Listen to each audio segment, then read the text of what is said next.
Terror's architect perished. His family's ordeal had only begun. June 1942, Reinhard Heydrich expired, yet the darkness he embodied persisted. His surviving wife, Lena, their offspring, bound forever to the Third Reich's most dreaded operator decades beyond hostilities' termination. Germany's collapse, 1945. The manor vanished, safeguards evaporated, their station within Hitler's domain obliterated. What ensued? Prolonged interrogations, courtroom warfare, existence beneath a surname countless longed to erase. Late 1930, Reinhard Heydrich encountered Lena von Osten during a Kiel rowing club function. Their bond, instantaneous. Early 1931, crisis emerged. Heydrich confronted naval tribunal, his transgression, betrothing himself to Lena despite existing romantic obligations. Admiral Erich Rieder expelled him from naval service that April. His maritime profession terminated abruptly. This expulsion steered him toward uncharted territory. Inspired by Lena's ideological convictions, her established movement affiliations, he enlisted within the Nazi Party. Weeks afterward, the SS, an institution recognizing his ruthless drive, his rigid self-control immediately. Their December 1931 wedding signaled the partnership's commencement. This alliance would determine both his advancement and the destiny awaiting those he'd ultimately abandon. May 1942, Heydrich functioned as acting Reichsproktor throughout Bohemia, Moravia, implementing severe security protocols across Prague. 27 May 1942, British instructed Czech operatives assaulted his exposed vehicle during his office commute. Heydrich endured the initial detonation. However, severe sepsis emerged post-operation. Despite medical interventions aimed at stabilization, his physical state worsened precipitously. For June 1942, Prague, death claimed him. His demise triggered widespread retribution mandated by Nazi command, simultaneously initiated sweeping transformations for his household. For Lena, the offspring, ramifications materialized instantly. His demise abandoned his wife, Lena, alongside 4 offspring, Klaus, Heider, Silke, Mart. Throughout subsequent months, Hitler honored previous commitments toward the household. He validated their entitlement to the Jungfernbrechen manor, situated within occupied Czechoslovakia territory. This property epitomized Heydrich's SS stature, served as the household's nucleus throughout remaining conflict years. Manor existence persisted, characterized by privilege, isolation combined. Lena arranged functions for SS households, cultivated relationships throughout Nazi upper echelons. She sustained devotion toward her husband's remembrance, preserved the ideological system he'd actively constructed. The conflict's concluding months delivered swift upheavals, Soviet armies advancing toward Prague. Lena, her offspring, evacuated westward into Bavaria. They penetrated territory soon designated the American occupation sector, merging with thousands of displaced Germans abandoning former dwellings. By 1945's conclusion, Lena, the offspring, had established temporary residence within Aschau im Chiemgau, Bavaria. Their situation, drastically diminished from previously elevated standing. They subsisted upon modest allowances, extended relatives' contributions, provisional accommodations secured through municipal officials. Property forfeiture, income disappearance, political patronage withdrawal, collectively signaled a transitional era characterized by official scrutiny, denazification tribunals, the arduous endeavor toward reconstructing identity throughout post-war Germany. Throughout war's conclusion, denazification emerged as the primary mechanism governing Lena's existence. From 1946 forward, she endured successive tribunals throughout Bavaria, proceedings designed to establish her political culpability, eligibility for governmental assistance. The tribunals scrutinized her early National Socialism advocacy, her union with senior SS leadership, the tangible benefits she'd obtained throughout Third Reich years. Lena had enrolled within the Nazi Party, 1931, substantially predating Hitler's governmental ascension. She subsequently characterized this as idealistic fervor, asserting she'd been captivated by nationalist revival enthusiasm. Investigators observed her early enrollment indicated authentic conviction, never compulsion. They additionally highlighted her intimate participation throughout elite SS social spheres.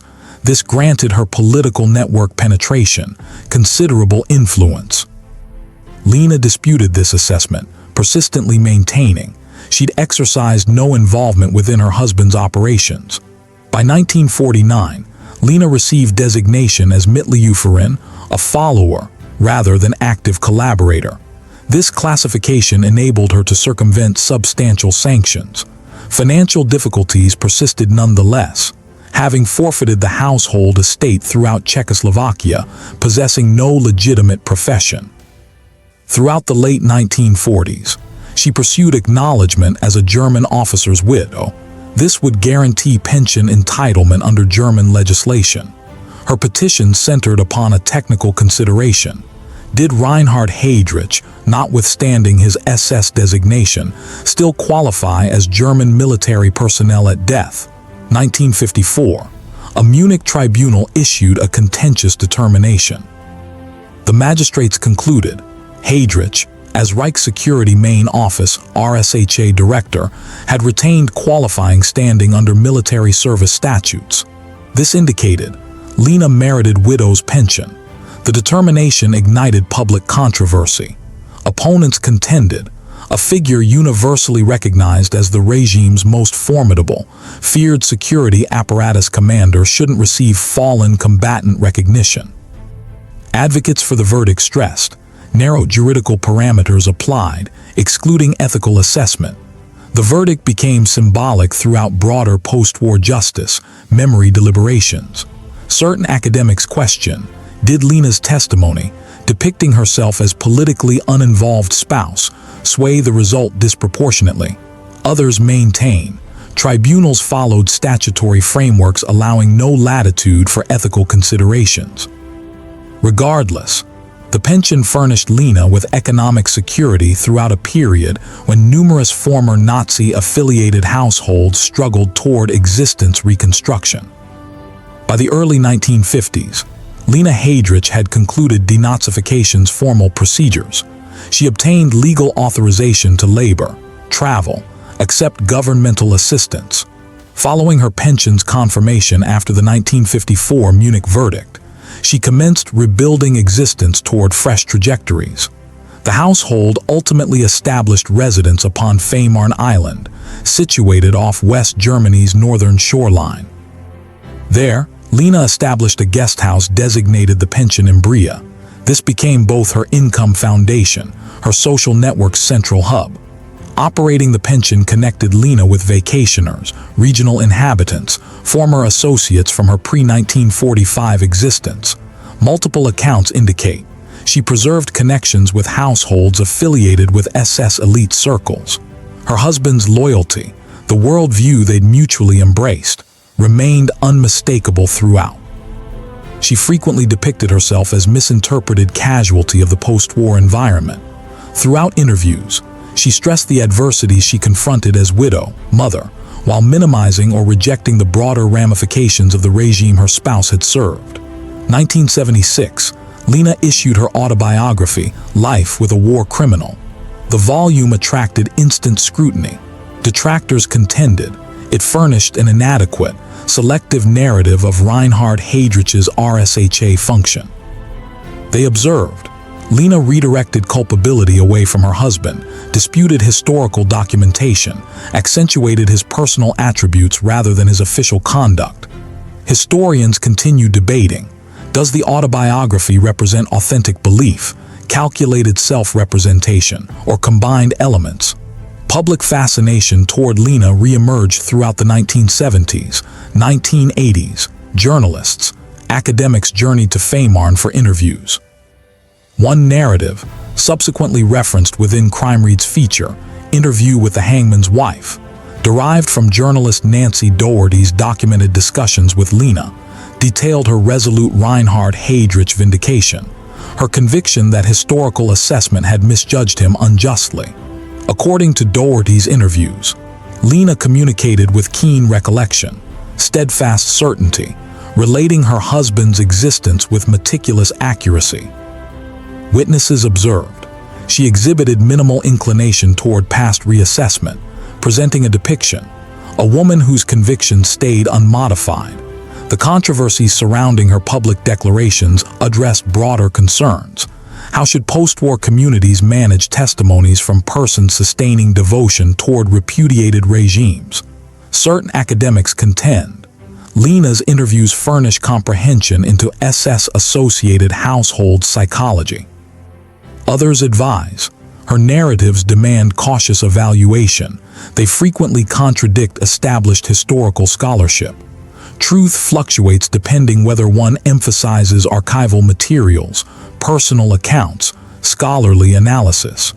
By the early 1980s, Lena's physical condition had commenced deteriorating. Nevertheless, she sustained guesthouse activity as long as practical. Her concluding Fehmarn years, comparatively tranquil, characterized by companions' visits, sporadic researcher exchanges. 14 August 1985. Death arrived, age 73. Her passing terminated a chapter spanning the Third Reich's emergence, its annihilation, 4 post-war German decades. Her legacy stays disputed. For certain observers, she embodies loyalty's endurance among Nazi leadership-affiliated households. For others, she exemplifies post-war identity's intricacies, the difficulties Germany encountered reconciling personal narratives with historical accountability. The post-war years transformed the Heydrich offspring's existences throughout unanticipated dimensions. Their father's infamy, their mother's allegiance, estate forfeiture, collectively positioned them unfavorably within a community confronting its history.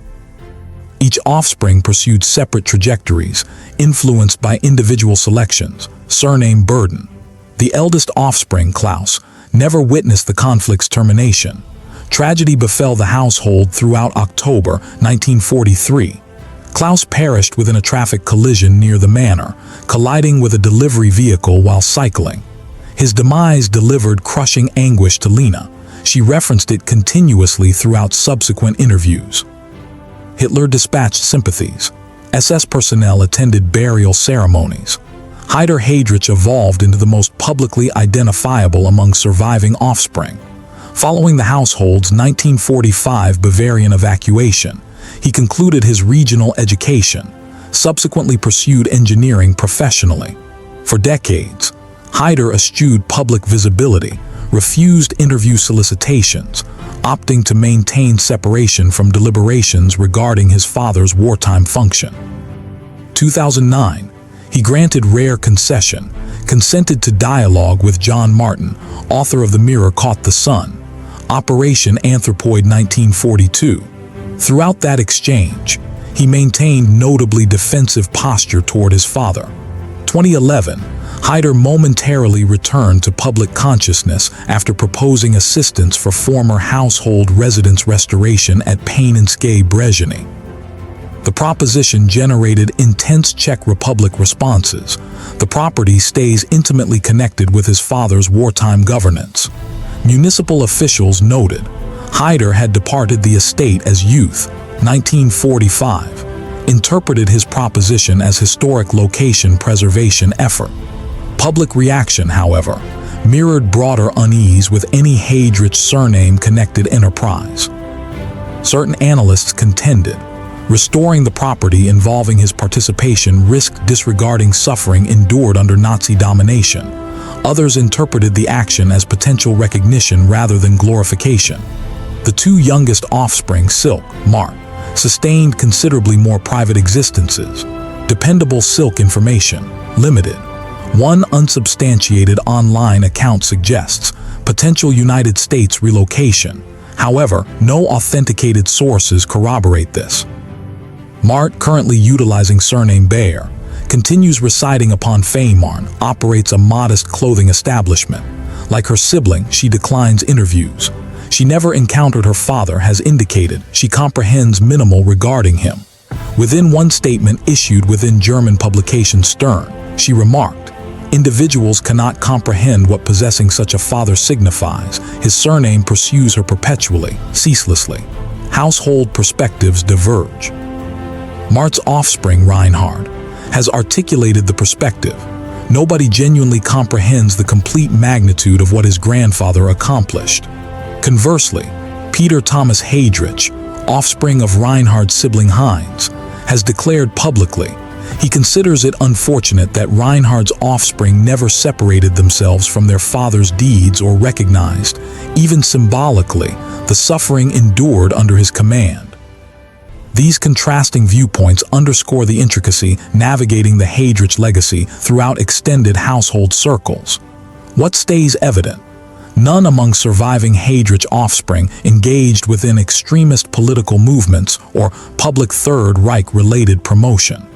Their existences diverge dramatically from the public legacy their mother championed.